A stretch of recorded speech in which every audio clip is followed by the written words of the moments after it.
شروع اللہ کے نام سے جو بڑا مہربان نہایت رحم والا ہے۔ الف لام را، یہ کتاب روشن کی آیتیں ہیں۔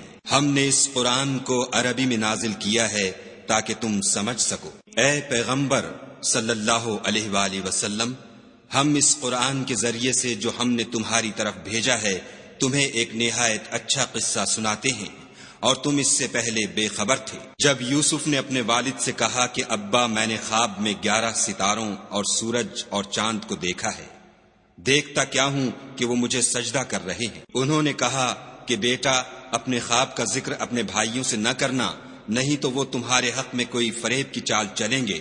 کچھ شک نہیں کہ شیطان انسان کا کھلا دشمن ہے، اور اسی طرح خدا تمہیں برگزیدہ و ممتاز کرے گا اور خواب کی باتوں کی تعبیر کا علم سکھائے گا، اور جس طرح اس نے اپنی نعمت پہلے تمہارے دادا پردادا ابراہیم اور اسحاق پر پوری کی تھی، اسی طرح تم پر اور اولاد یعقوب پر پوری کرے گا۔ بے شک تمہارا پروردگار سب کچھ جاننے والا اور حکمت والا ہے۔ ہاں، یوسف اور ان کے بھائیوں کے قصے میں پوچھنے والوں کے لیے بہت سی نشانیاں ہیں۔ جب انہوں نے آپس میں تذکرہ کیا کہ یوسف اور اس کا بھائی ابا کو ہم سے زیادہ پیارے ہیں، حالانکہ ہم جماعت کی جماعت ہیں، کچھ شک نہیں کہ ابا صریح غلطی پر ہیں، تو یوسف کو یا تو جان سے مار ڈالو یا کسی ملک میں پھینک آؤ، پھر ابا کی توجہ صرف تمہاری طرف ہو جائے گی اور اس کے بعد تم اچھی حالت میں ہو جاؤ گے۔ ان میں سے ایک کہنے والے نے کہا کہ یوسف کو جان سے نہ مارو، کسی گہرے کنویں میں ڈال دو کہ کوئی راہگیر نکال کر اور ملک میں لے جائے گا۔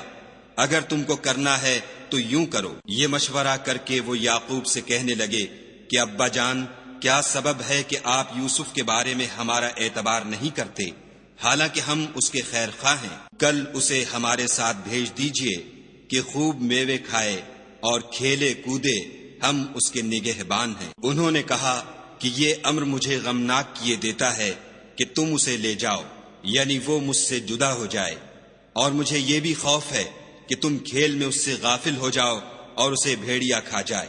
وہ کہنے لگے کہ اگر ہماری موجودگی میں کہ ہم ایک طاقتور جماعت ہیں اسے بھیڑیا کھا گیا تو ہم بڑے نقصان میں پڑ گئے۔ غرض جب وہ اس کو لے گئے اور اس بات پر اتفاق کر لیا کہ اس کو گہرے کنویں میں ڈال دیں، تو ہم نے یوسف کی طرف وحی بھیجی کہ ایک وقت ایسا آئے گا کہ تم ان کے اس سلوک سے آگاہ کرو گے اور ان کو اس وحی کی کچھ خبر نہ ہوگی۔